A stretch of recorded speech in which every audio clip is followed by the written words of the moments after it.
اللہ کی ربوبیت پر اطمینان جب انسان کو ہو جاتا، میرا رب اللہ ہے، ربی اللہ، انسان کے لیے نہ کوئی کھٹکا، نہ کوئی خطرہ، نہ کوئی خوف، نہ کوئی حزن۔ جو کچھ ہو رہا ہے کس کے اذن سے ہو رہا ہے؟ اللہ کے اذن سے۔ اللہ کے اذن کے بغیر پتہ تک نہیں ہلتا۔ یہ کوئی اندھا بہرا مادہ نہیں ہے جس سے مجھے کوئی خوف ہو۔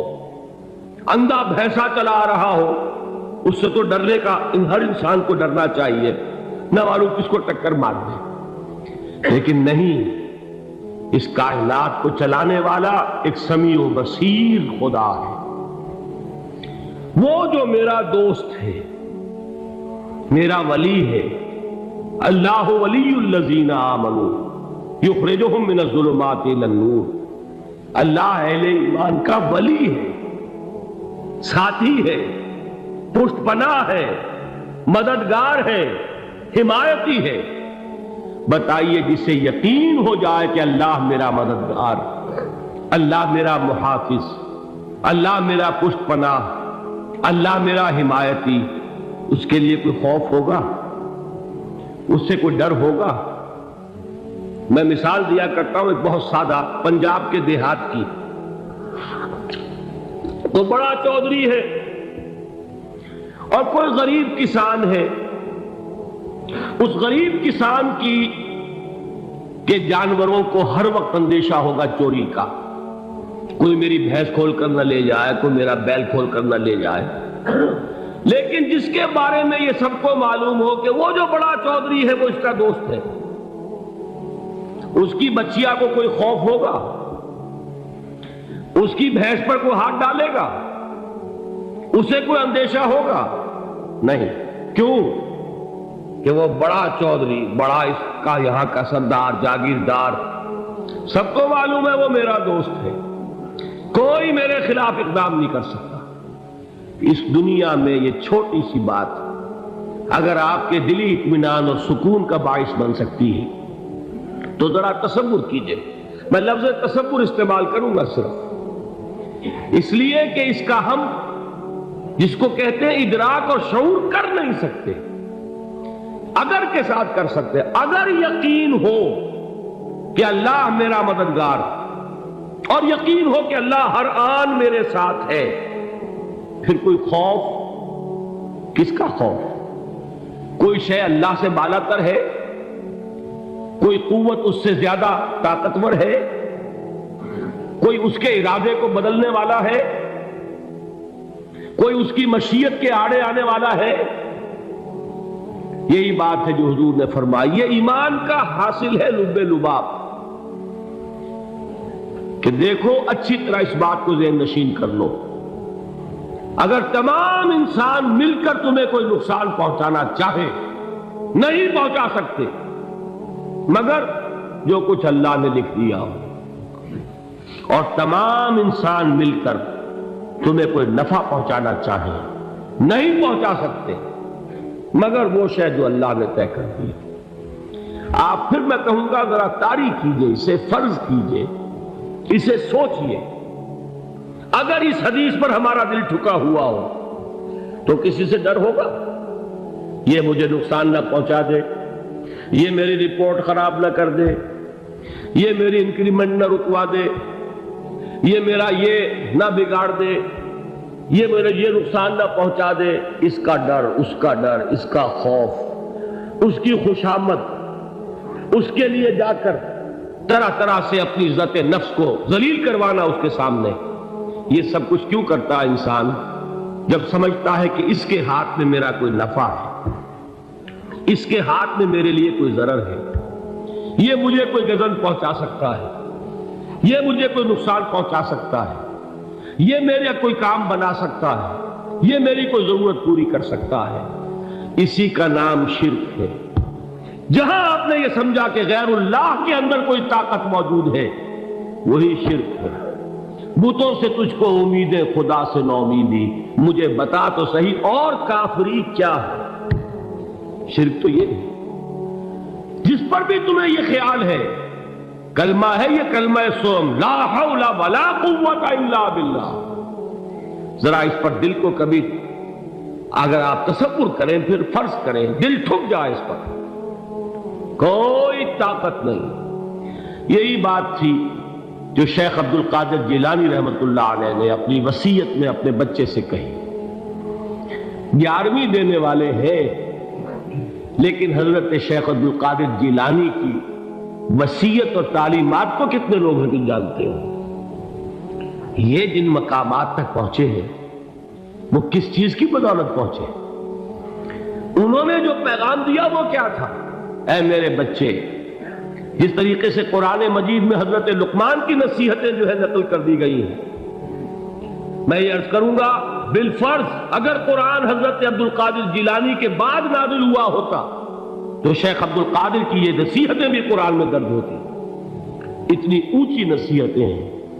اے میرے بچے، اس حقیقت کو ذہن نشین کر لے، لا فاعل فی الحقیقت ولا مؤثر الا اللہ. اس کائنات میں نہ کوئی فاعل حقیقی ہے نہ مؤثر حقیقی ہے سوائے اللہ.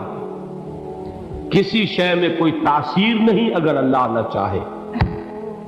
آگ جلا نہیں سکتی اگر اللہ نہ چاہے. پانی ڈبو نہیں سکتا اگر اللہ نہ چاہے. زہر ہلاک نہیں کر سکتا اگر اللہ نہ چاہے. کوئی چیز فائدہ نہیں پہنچا سکتی اگر اللہ نہ چاہے. تو در در پہ کیوں سر جھکاتے ہو؟ در در پر کیوں جبیں سائی کرتے ہو؟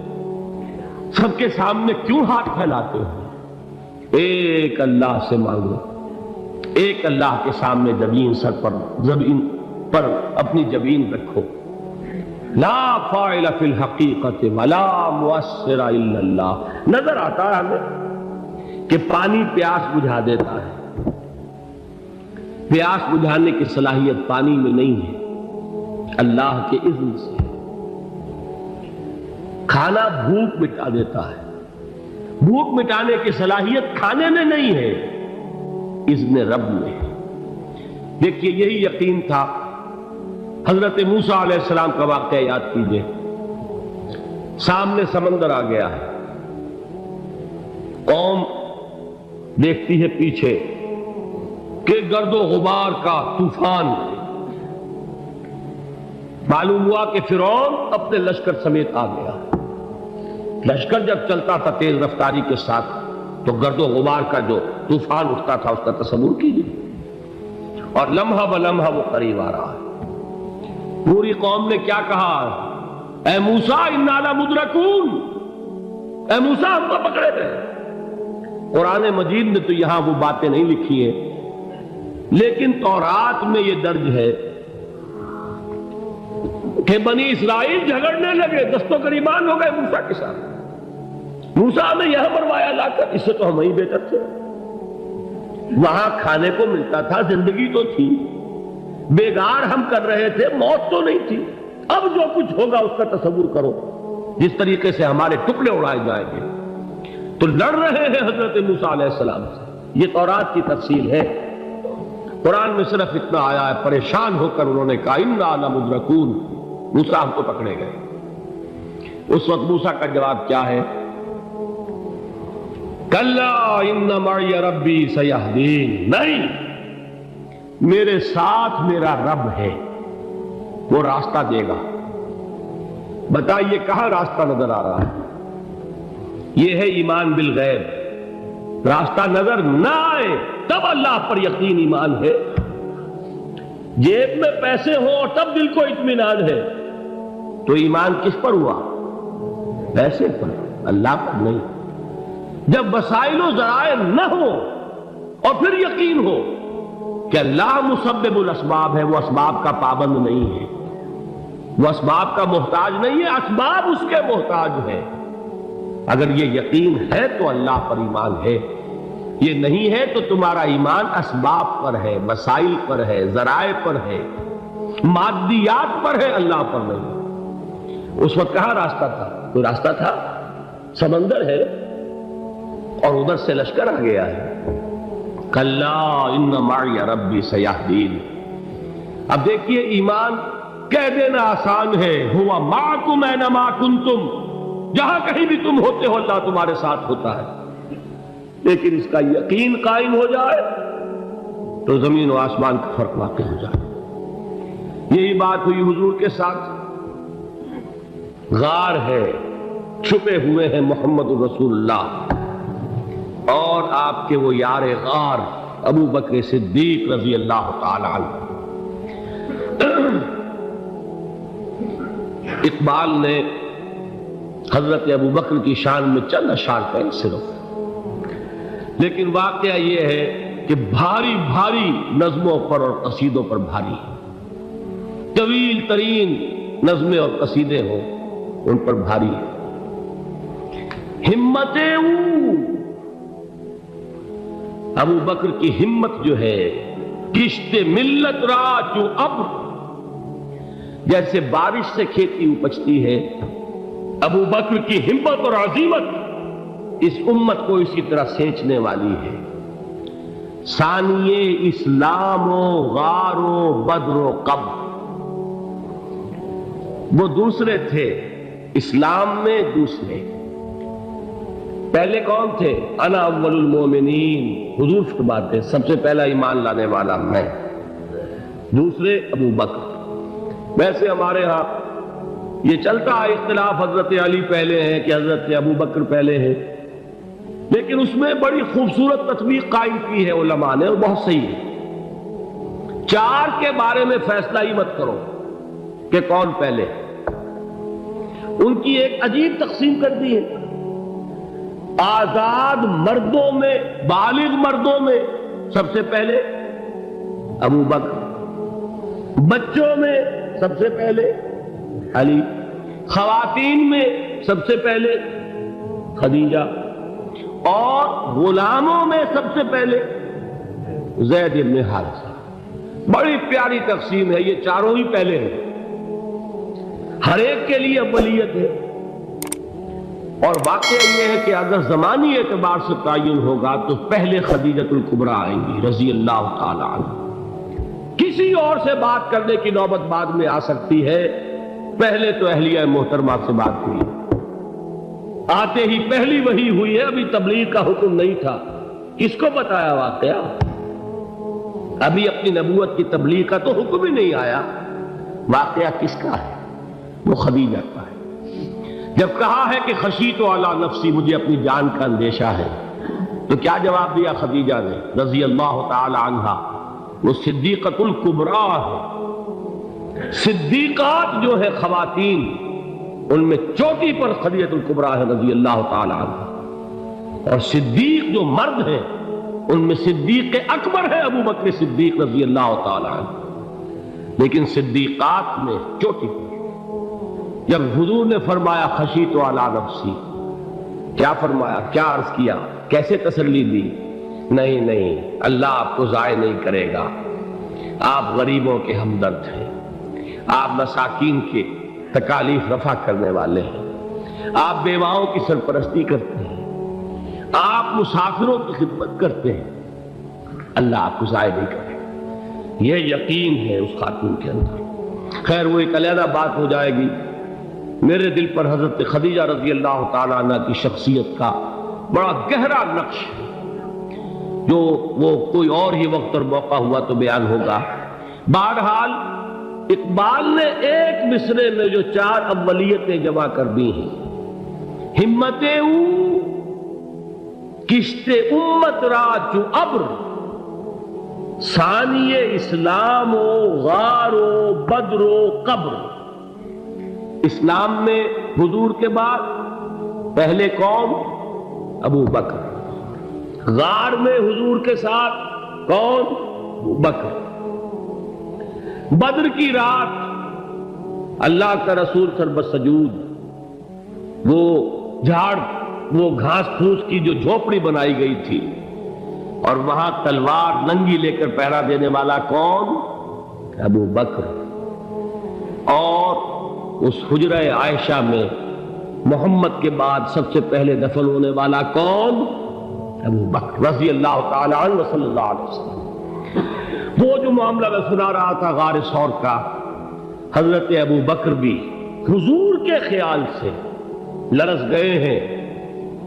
آپ کو یاد ہوگا کہ جا کر پہلے تمام جتنے سوراخ تھے انہیں بند کیا ہے. ایک سوراخ رہ گیا تھا جس کو بند کرنے کے لیے کوئی کپڑا نہیں تھا. وہاں اپنی ایڑی رکھی ہے.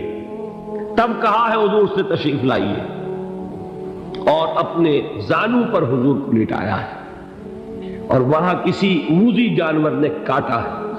حضور کی آنکھ لگ گئی تھی. اس وقت اس بل کے اندر جو بھی بچھو ہے کیا ہے واللہ عالم, اس نے کاٹا ہے. اس کی تکلیف کی وجہ سے ابو بکر کی آنکھوں سے آنسو ٹپک گئے. حضور کے چہرے مبارک پر پڑے ہیں تو حضور جاگے ہیں, معاملہ کیا ہے. ایڑی نہیں ہٹائی وہاں سے, مبادا وہ جانور وہاں سے نکل کر محمد الرسول اللہ کو کوئی گردن پہنچا دے.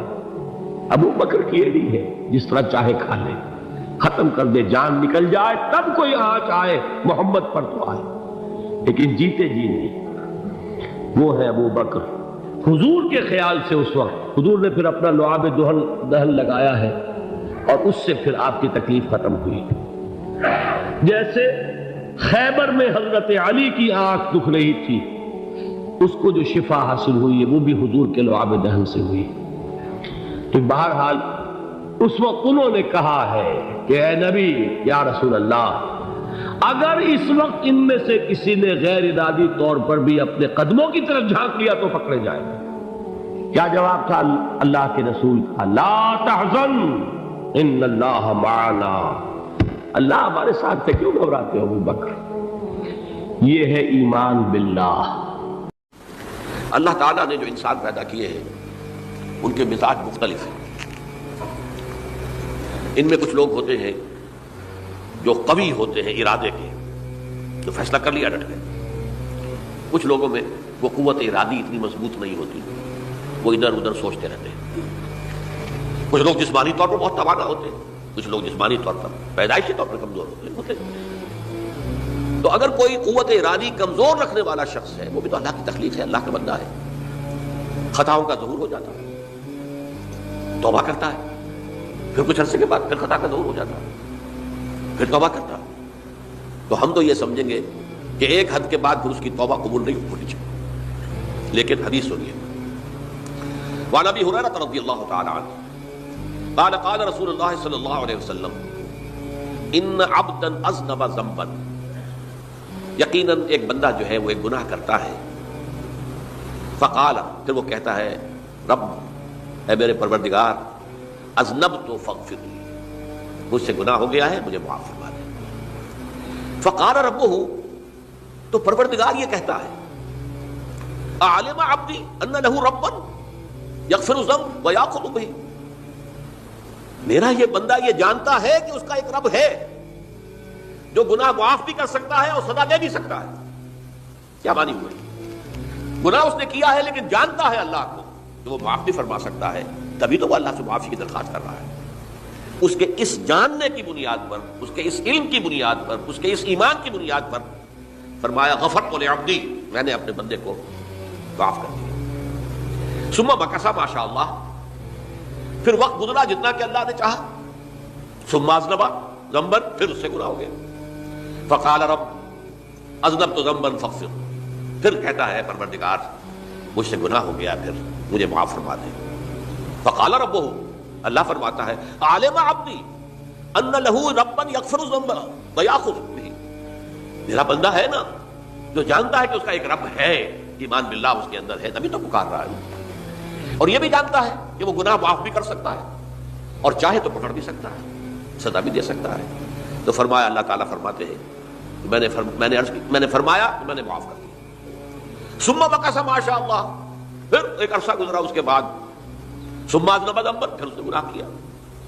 قال رب اذنبت ذنبا آخر, اس نے کہا پروردگار میں نے تو پھر ایک اور گناہ کر دیا, فاغفر لی, مجھے بخش دے. فقال اعلم عبدی ان لہ ربا یغفر الذنب ویأخذ بہ, میرا بندہ جانتا ہے نا کہ اس کا ایک رب ہے جسے وہ پکار رہا ہے, اور وہ جانتا ہے کہ اسے اختیار حاصل ہے کہ چاہے تو بخش دے اور چاہے تو پکڑ دے.